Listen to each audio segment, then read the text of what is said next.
It's a good feeling when you finally finish a project, isn't it? We read this week in Parashat Naso of how the Israelites long ago finished the holy project of the Mishkan. The Nasi, or the leader of each tribe, was invited to present gifts to mark the special moment. One Nasi came each day for a total of 12 days. Nachshon, the son of Amminadav of the tribe of Yehudah, went first. A midrash tells us that Nachshon got to go first because he went first at Yam Suf. The midrash tells how the Israelites stood at the edge of the Sea of Reeds. One tribe said, "I will not be the first to go into the sea." And another tribe also said, "I will not be the first to go into the sea." And while they were standing there, arguing back and forth, Nachshon ran forward and went down into the sea. And more on that in just a moment. When we pray, the Mi Chamocha prayer leads us into the Amidah. These are the words the Israelites said when they finally reached the other side of the Sea of Reeds as the miraculous walls of water crashed behind them. The first line of Mi Chamocha reads, Mi Chamocha ba'elim Adonai. Who is like you, O Lord, among the mighty?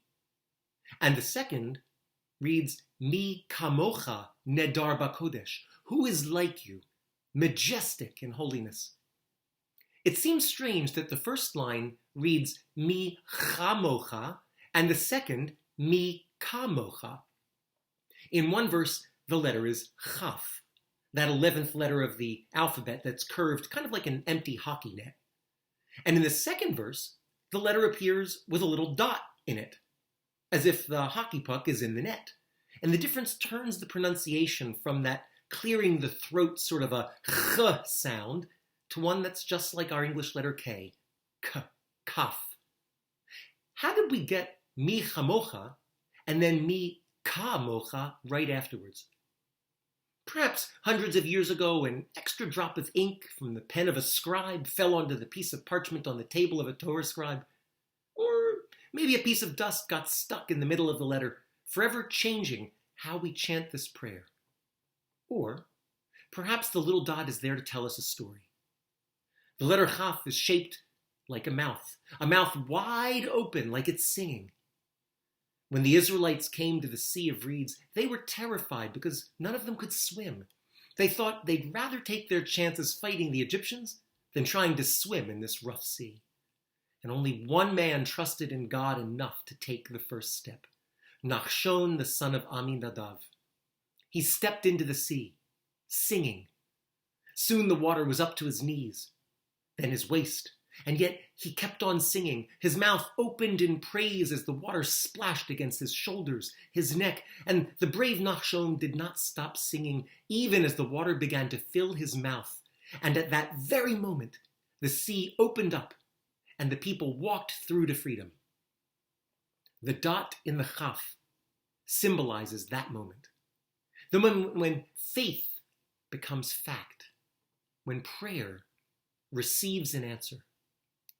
To me, this is a story about the power of song. I almost hate to say it in a time when a virus is going around, but music is contagious. When we bring it into our tefillah, we need to let ourselves catch it. Music is like a sea that surrounds us in emotion.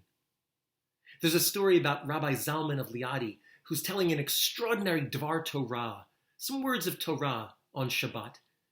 And all of a sudden he notices that there's one person in the synagogue who doesn't seem to understand a single word. And so after the service, the rabbi went to the man and said, "I see you didn't quite understand my words. Perhaps this would help." And the rabbi began to sing a melody without words.